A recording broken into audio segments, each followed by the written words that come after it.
She is. Hi. It's so nice to meet you. Nice to meet you too. Thank you for joining us Of course, today. thank you so much for having me. I'm so excited for this. Well, everybody who is just now joining us, hello everyone. Happy Sunday. I'm Taylor with Beauty Queens Galore, the pageant resource. And today we are chatting with Hansika Nasanally. She is our reigning National All-American Miss Junior Teen. Hansika is a model, actress, philanthropist, and has a love for inspiring young women to embrace their beauty and heritage. So thank you again so much for joining us today.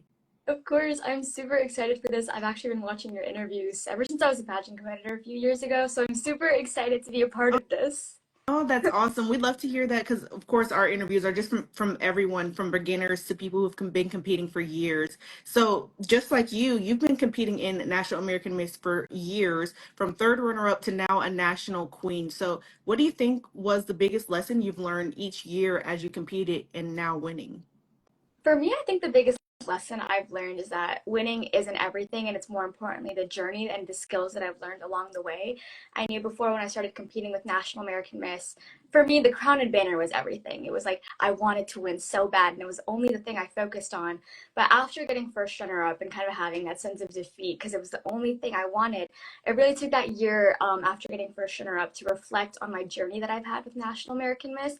And I've honestly realized how much I've grown and how much I've learned with NAM. I watched my videos of when I first started competing as a 10-year-old junior preteen compared to where I am now, and you can genuinely see how much I've grown year after year coming back. So after getting first runner up, my mindset was kind of, okay, the next year you're going to come back. I'm not going to expect anything. I'm just going to have fun that week, just completely leave everything in timing and just honestly just have fun because I realized I've grown so much year after year. So I'm like, okay, you know what? Probably just gonna grow some more. Just have fun that weekend.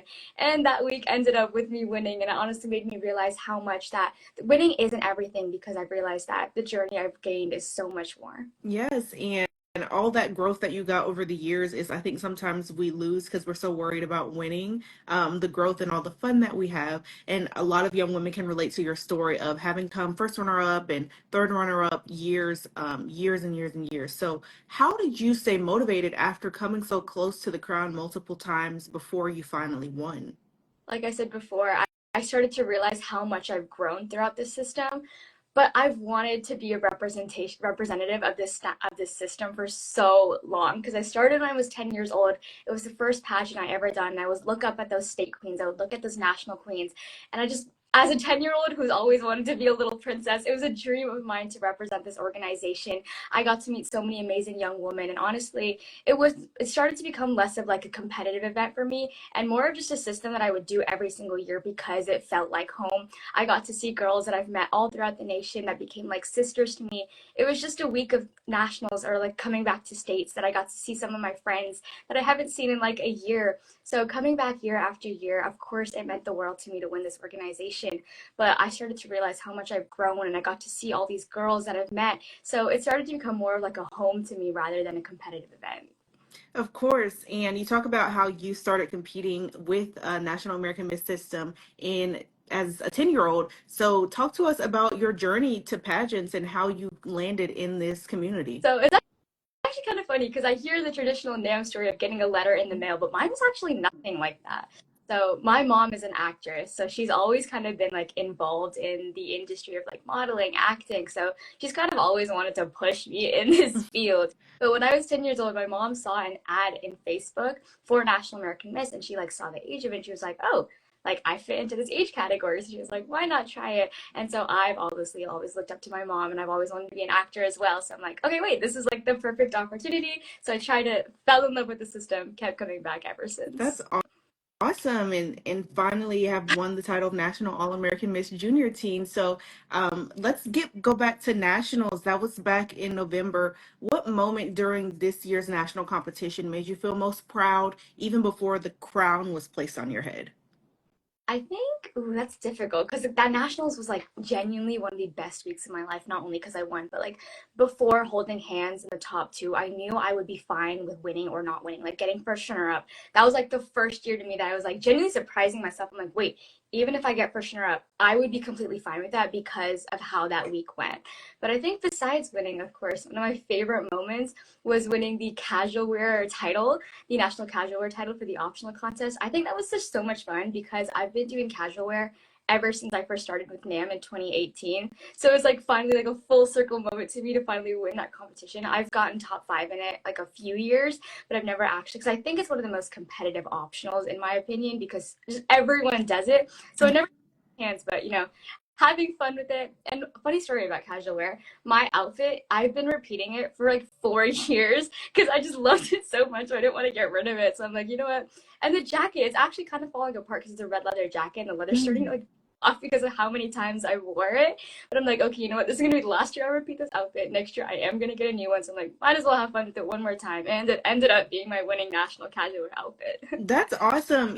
And that's interesting to me that you say that casual wear at NAM is like a very competitive competition, because I know we talk about competitive competition with your require, Yeah. your runway and your evening gown. We're not always thinking about optional. So that's so funny that you said that and that you kept trying in the same outfit. That is a story of resilience, and you eventually won casual wear in that outfit. That's awesome. Thank Now, you. of course, you have your advocacy and all the stuff that you do to get you to this point as National All-American Miss Junior Teen. Your platform, Undeniably Me, encourages girls to embrace their culture and be themselves. So what inspired you to start this initiative? So, starting National American Miss in 2018, it was a journey to finally feel comfortable in my own skin. But when I first started as an Indian American, there were not many women that looked like me that placed or won, and it just kind of made you feel like you never had a chance to be in that position. But coming back year after year, I started to see more women that looked like me, and then I felt like if they could do it, then so could I. So my main goal with this title is being a voice to other people who don't always feel like they have a spot in pageantry, because honestly, at National American Miss, everyone has a chance. It just takes a while to realize it and have that confidence to be yourself. So with Undeniably Me, my main goal with this series is to educate other people about other cultures around the world and just make them feel seen and heard by seeing themselves in national and international title holders. Because I know, being an elementary girl, being an Indian American, growing up in a predominantly white school, when I would bring like cultural foods to my school or like just lunches during lunchtime and I would open them up, people would always like move away and they'd be like, oh, it's so smelly. So growing up as an Indian American was hard for me, but I also felt like it was because people didn't really have like knowledge of what Indian Americans like do or what like our culture. So I felt like with Undeniably Me and really teaching people about different cultures and breaking those stereotypes, that would make people feel more comfortable and more inclined to learn about other cultures and hopefully reduce those negative stereotypes. Yeah, that's awesome. And representation is not only just an important thing in the world, but especially in pageants. Like you said, growing up, you didn't see anyone that looked like you winning the titles that you wanted to win yourself. And I think there's something about seeing someone in that position to Yeah. make you believe that that you'll be successful at going after that goal. And I know part of your platform probably includes just things that you do in your everyday life. So, Hansika, how do you celebrate your own heritage in your everyday life? In Indian culture to me is super special because we have so many different things that are like super special to me in my heart, because I actually grew up in India. So coming to America, I was only 4 months old, but it was still trying. It was hard balancing like my normal culture, my American culture, and trying to find a balance and live like harmoniously with that. So one way I celebrate my culture, one way of course through our foods, absolutely amazing flavor bombs. I could eat them every single day. I just feel like there's so many different kind of variations because like in India you have North India, South India, so like different variations of like cultures and different parts of where you're from. So food is a big way that I love to celebrate, but we also have so many different celebrations where we get to dress up all fancy and hang out with our friends. One of my favorite being Garba. It's around like October to November, kind of the time as national, so super Mm. fun balancing both of that. But we get to wear our super fancy Indian attire and just basically dance with our friends for like a week straight, stay up like all night and then grab like Taco Bell after. That's not a part, but it is a tradition with me. So it's just a super fun week of getting to celebrate like different festivals from India and bring them to America. I actually bring some of my American friends to them because now it's just like a school-wide event where like all of my friends of different cultures, we get to celebrate our Indian culture and just spread it to other people as well. Yes, and that's so important. And I love how you added the little bit about Taco Bell. It's just something about our generation. We just, no matter what the culture, just love Taco Oh, Bell. It's the American in I us. would So, why do you think it's sometimes hard for girls to be their authentic selves, especially at a young age, coming out of your story of not seeing yourself represented? Why do you think that's a difficulty? I think coming Stepping into pageantry for me, I always had this stereotypical like American girl would always win. So for me, it was more of a representation matter. I would never see people that looked like me win. So I would be like, okay, maybe I'm the problem. So I would always change myself to kind of fit in. I know I would straighten my hair. I would always like wear things that I wouldn't normally wear to pageants because I felt like I was trying to look like other girls. I was trying to look like those national title holders. But after not placing whenever I would do that, and finally after being around, like seeing those girls that look like me win, seeing them being authentically themselves, representing their cultures, representing who they truly are, kind of get me in the mindset like, okay, maybe I have been like changing myself too much. So after I started like embracing who I am, embracing where I came from, embracing just doing things that I genuinely love and not trying to pretend to be someone I'm not, that honestly is what made me start placing higher. It's what made me start actually being successful in this community. So I think for other girls, it's not having that source of representation, but also having that journey of self growth. Because I think starting off on a positive note, it's great, but having like starting off on a low note and growing to where you are today, it allows you to have a personal story and just share to other girls like, okay, we all start off on low notes, but it's okay to grow throughout systems and grow and find yourself and who you truly are. Yeah, that's it's great. And I think my favorite thing about your story is that, you said, of course, you were trying to conform to what you thought in your head pageant girls were supposed to look like. And over the years, you competed in National American Miss, and then finally the year you decided to really just go all in on being yourself is the year that you won. So Absolutely. that's yes, a story that so many pageant girls should listen to, because I think that we all can kind of be like, okay, well, last year the national queen did this and all of that, but it's just to worry about being ourselves. That's the biggest story there. Yeah, 100. Now, yeah. Now, what's one thing you hope people remember after your year as National All American Mixed Junior Team? There's so many things, but I think the most important thing is that resilience is key and that timing is the most important thing. I've said this story so many times, but I feel like it's genuinely something that like I could not represent this title without. I started National American Miss as a girl who's obviously obsessed with the crown, but the week of nationals, I genuinely like I wanted to have fun and that was my main priority. I gave up winning, or I didn't like give up, but like I it wasn't my main priority. The main priority was have fun, make friends, and genuinely have the best week ever. I stopped like pretending to be someone I wasn't because to me that was always like, oh, I need to be this perfect poised person that the judges need to choose. I need to like constantly talk about my platform. I need to constantly talk about how I'm going to inspire women. And while that is a big part of who I am, it's not completely who I am. I have other things I'm interested in. And so during my top five question, which is something that I've always been terrified of, because I always talk about like, oh my gosh, I need to have the most perfect answer because that's the final moment the judges choose who it is. And that's how I've been competing for like the past 5 years. Mm.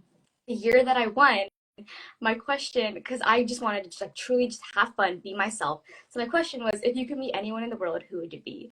And if you asked me that question a few years ago, I most definitely would have answered like some Indian American powerful female representation. And while that is true, I would love to meet someone like that. Who I would actually want to truly meet and spend a day with is Emma Watson from Harry Potter because I'm with Harry Potter. So I genuinely like I spoke my heart out on stage. I talked about how I am the biggest Harry Potter nerd and how I genuinely like would love to meet her. And I think not really caring about winning as much and genuinely just being my authentic self on stage truly showed out, which is why I won that day. So I think I want people to remember that timing is everything. And then you realize after you won, I would not have been a good national title holder a few years ago because of how obsessed I was with the crown and being perfect was the only thing I really cared about versus now when I'm more comfortable with being my authentic self. Timing is everything, and you will start to realize that everything happens for a reason. I really want to let people know that message, and throughout the summer tour, really talking to girls that didn't place in the runner-ups or the people up that or the people that didn't exactly place, let them know that your time is coming and it's so important not to give up because it's the growth, it's the journey throughout National American Miss that has shaped me into who I am today. So letting them know that although the crown and banner seems like your whole world, there's so much more to it and the journey is far more important. I love that question, that answer about your on stage question, because you're right. I think we kind of think about, we have our advocacy and we have what we're going to do with the title if we win. So we're trying to think of, they could ask you what's your favorite color and you would be like, my favorite color is orange because it's the color of my platform. And then like it's just not, that's not authentically Mhm. you, and it's inspiring for every age division. You're a junior team, but even me as a miss competing soon, I love the movie Wicked. And so I put it on my bio page for my national pageant because I have all these amazing things that I'm doing, yes, but like you said, that's not the only person that who I am. So I really hope that the young women watching that are competing soon really get that from your story, and that you talked about Harry Potter and Emma Watson and won the pageant from being yourself on stage when a lot of people would choose that opportunity to conform. So that's a really inspiring story. Thank you. Now that you're a national queen, you talked about it a little bit, but how do you hope to use your voice to inspire other girls? So through Undeniably Me, of course, National American Miss, being a national title holder, it gives me a much larger platform to reach out to so many other girls. Because I remember being a competitor, I'd always look up at the national title holders and be like, oh my gosh, they're so cool, and I'd always want to see them. So I know that there are a bunch of people looking up to my crown, my position. So I want to use Undeniably Me to reach out to so many more girls and just have different interviews and reach out to a larger audience than I was able to before. But also throughout the summer tour, I actually have a really special project coming up, which I can't say too much about. But I'm super excited to use this summer tour to reach out to more girls and just spread this message of it. Awesome. Now, over the years, Hansika, how did you balance wanting to win with still having fun and staying true to yourself? So that was a big, big problem for me. I couldn't balance it up until last year. For me, it was always just winning was like my main priority. I'd always like, I want to win, I want to win, I don't care about anything else. Mm. I would look back, like now looking back at those national weeks, I did not have fun because I would just like stress about the crown so much. And I know it's like it's easy to get caught up in the competition. It's easy to compare yourself to other girls, but it is so important to realize that this week is all about you. It's all about you. You made it that far to Yes. nationals. You made it that far to state competition. So it's so important to just have fun and live in the moment because looking back, I would kill to go back to those national weeks and genuinely just have a fun week because I've got to meet so many people throughout National American Miss, so many people all across the nation. And just it sucks that I was like not living in the moment. So I want to make sure that people are like truly living in the moment, know that you're there for a reason. You made it that far. Now just have fun, relax, have a great weekend. But balancing your passion and balancing like having fun, it is insanely hard. I can't say, but I think it's important to just remember that like you're there for a reason and that everything happens for a reason. I think that was the mindset that really allowed me to have like the greatest week ever at nationals last year. It was just realizing that timing is everything. If it was meant for me, obviously it's going to happen. But if it's not, I've grown so much. So it's like a win win situation. And I think that's a mindset that a lot of girls need to start having. And it's like, not the crown isn't everything, but truly, like you're going to grow either way. You're always going to come back. It's that perseverance. Because if you want it bad enough, you're not going to give up on it. So you're going to keep coming back year after year, giving it your all, but also just remembering to have fun. You're like a teenager, you're a kid. You still have time to relax and have fun. Yes, and you say coming back year after year, if you want it, you will go for it. And that's exactly what you did. So, knowing everything you know now, having won the national title and starting at 10 years old, what's one thing you wish you knew before your first pageant? Ooh, so many things. The top two things would one being that I shouldn't be wearing the blingiest thing to an interview. Because I remember at 10 years old, I showed up in like the biggest earrings, biggest necklace, and I'm like, for an interview, okay, you can tone it down. You are like literally in sixth grade. But I think mindset wise, the most important thing I'd want to know is again, everything happens for a reason. I didn't realize like at the time of course winning was everything to me, but coming back year after year and starting to realize that looking back on it, I wouldn't have been in a good place to be a national title holder. I wouldn't have had Undeniably Me if I'd won my first year because it was coming back year after year that made me realize that I want to spread my voice to other girls. And creating Undeniably Me, it was coming back year after year and just truly growing as a person every single year I come back. So starting off my first pageant, I would have loved to realize that it's okay if I don't win. It's okay if I don't place at all because I'm going to come back year after year. I'm going to keep pursuing it and I'm just going to genuinely have fun. But I wished I told 10-year-old Hansika that, but she ended up realizing it later. So it's okay. Yes, that's the story of growth, and that is so funny to me that you talk about the big earrings. You had all this glamorous stuff on. When I first started competing, I was a teen, and I also had a very large, gaudy necklace on in my first pageant interview. I shook all five of the judges' hands, which people for a job interview, like you would shake your job interviewer's Yeah. hand, but that is not what we do for pageant interviews. So, Into yes, we have like this perception of like, oh, a pageant girl is like blingy, we wear like big earrings, but then you come in and then you start to realize, oh, they're actually looking about like a title holder that wants to be a representative and not have the biggest shiniest earrings, and then you start to realize the whole Yeah, shebang. yes, exactly. But it's like you don't know these things, and it's so funny to laugh about it Yeah, now that you've kind of figured it out. absolutely. Looking back, it was just a mess of where I started, but so glad everything happened, everything worked out. Now, Hansika, we talked a little bit about your onstage question and how you talked about Harry Potter, but the big moment, of course, was when you won National All-American Miss Junior Teen. What's one word you would use to describe how it felt when they called your name as the winner? Genuinely just shock. Absolutely in shock, because that was the 1 year out of the 6 years I competed that I did not expect to win. Because before I would be like, oh yeah, I'm like definitely gonna win. Like I was so cocky, I would go in, and then when I didn't, I was absolutely devastated and just absolutely crushed. But then last year, I was just so content with how everything went that I did not care if I won or lost. If anything, I thought I was gonna get first runner up because of my onstage question. Because I was like, you know what, you just talked about the most random thing ever, but I'm obsessed with it. But I'm like, okay, whatever. I wouldn't change what I answered. I'm like, it's probably not what they're looking for. So I stood in the top two. I was like, you know what? It's fine. I don't care. So when they called the first runner up, you can see me turn around to look at the MC, and I'm like, wait, did you say that right? Like, are you sure you didn't meant to say Concord? And my legs just stopped working. I know it's funny because before my crowning moment, like before nationals, me and my mom, we would always like look at the other girls like winning and be like, there's no way they're that dramatic about it. Like, there's no Mm. way. They're definitely faking it. But then when it happens to you, when I got my legs just would not, like, I just dropped to the floor and I tried to get up and they were just, I was like, keep falling back. So you see me like, get up, get to fall down, get up, fall back down. And I think it's so funny because you genuinely don't realize how much it means to you, except like in that moment. So I was just absolutely in shock. There was just like no way.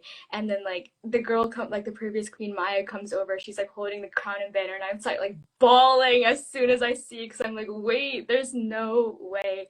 But I was just absolutely in shock because that was the 1 year I genuinely like did not expect it. So I felt like my crowning moment was a lot more authentic than it would be when I was like expecting it, kind of. Yes, and one you definitely weren't expecting it, like you said, that year. Now, let's talk about what people might not expect about you. What's a fun fact about you most people don't know? Well, other than my Harry Potter obsession, I've been an Indian classical dancer for the past 16 years of my life. I started off when I was 18 months old. My mom was my teacher, her mom was her teacher. So it's kind of a generational thing in our family. But I've been dancing ever since I was 18 months old. It's such a big part of who I am. I was able to graduate it in 2019, being the youngest girl in North Carolina to ever do so. So super fun, such a big part of it, who I am. I'm able to teach girls Indian classical dance now. My mom's dance studio, volunteer there, so all fun things. Yes, and that's fun that you get to teach that, and you get to inspire the next generation of young women doing the thing that you love. Now, if you could host your own workshop for girls your age anywhere in the world, what would it be, and where would it be, and what would the theme be? Ooh, where would it be? Honestly, that's so. I love traveling. I'm the biggest travel person. I love like traveling, all things to do that. So choosing one spot, honestly, I'd make it like interactive. I'd make it like different workshop in different parts of the world, just use for me to travel. And I know other people love traveling as well. So I'd have a workshop in every single country. But the theme, I think I love the way National American Miss does like different like themes for our different rehearsals. And so like a Gene rehearsal, so like a Disney rehearsal. But my personal favorite has always been the Disney book, because I get to dress up as Princess Jasmine, who's my favorite. So I think our themes would be different princesses or different like women icons. So like one rehearsal could be like a Disney princess, another one could be Universal. So just different fun things that we can dress up as. Yeah, exciting. I love Disney princesses, so I would definitely sign me up if you ever do that for sure. Now, I know you said that you have been watching our interviews for a while now, as you've been competing. So knowing everything you know now, what's one thing you wish you knew? Oh, I already asked you that, just kidding. As a pageant resource such as ourselves, what is the something as a title holder you would like to see more of from us and from the pageant community? One thing that I love that you guys do is how inclusive you are with how diverse you are with your title holders that you interview.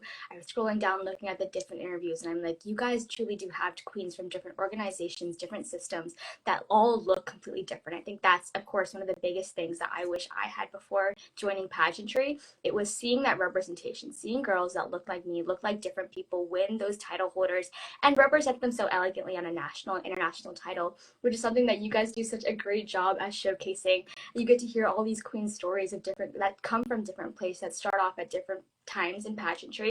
For example, some people start off like it's their first year and they win a national title, and I'm like, that's so great. But of course, other girls that took years to work for it and started off at a much earlier time, which is also great, equally as talented. But I think that's a great thing that you guys do. So I would love to see more of that, seeing different girls at different time periods in pageantry.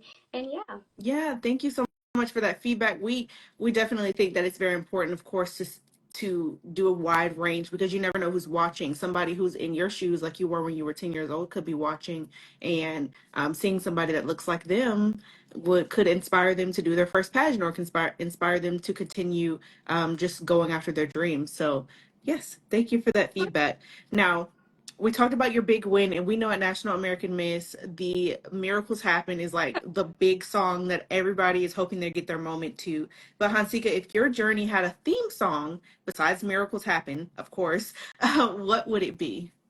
So, fun fact, at nationals, when I won last year, I would play this song on repeat every single morning, every night. It would just be like the only song that I would just like think of it all the time. Like, before I went to competition, it would be like, I honestly like called it my theme song because I got this question asked in an interview, and I was like, I said this song, and it's Feel the Moment by Christina. Okay. And I was genuinely, because I like my most important thing for nationals last year was just to live in the moment and just feel like live in the moment. And this, because I didn't want to look back on that last year's nationals and like feel regret in any sort of way. I wanted to like know that I made friends, know that I gave it my all. So constantly reminding myself to live in the moment and feel the moment. And it's honestly a really catchy song, like a hype song. So I think that would be my song to represent my journey, just living in the moment, feeling confident in the process that I've done, feeling confident in the work that I've put in, and just yeah. Yeah, that's awesome. I'll have to add that one to my playlist, but I love how you talk about, living in the moment and that how that is a stamp on your journey to the title of National All-American Miss Junior Teen. So we're going to play a fun game of this or that. I'll give you two options. You Okay. tell me which one, and we'll just go, okay? Okay, perfect. Crown or sash? Dash. Nationals week or state pageant? Nationals. Pageant bestie or just solo focus? Pageant bestie. Representing your culture through fashion or food? Fashion. On-stage question or interview? Interview. Early morning or late night? Late night. Dress or jumpsuit? Jumpsuit. Sweet or salty snacks? Salty. Journaling your thoughts or speak them out loud? Speak them out loud. Gold or silver accessories? Silver. Save or spend? Spend. Planning ahead or going with the flow? Going with the flow. Would you prefer to do your first pageant with a coach or without a coach? Without. Practice or wing it? Practice. On time or fashionably On late? time. I feel like that's always a trick question for the Yeah. pageant queens because why would you say fashionably late? Um, Introvert or extrovert? Extrovert. And then last one, outdoor adventure or indoor experience? Indoor experience. All I'm right. scared of. Yeah, I don't like the outdoors either, but everybody has their things.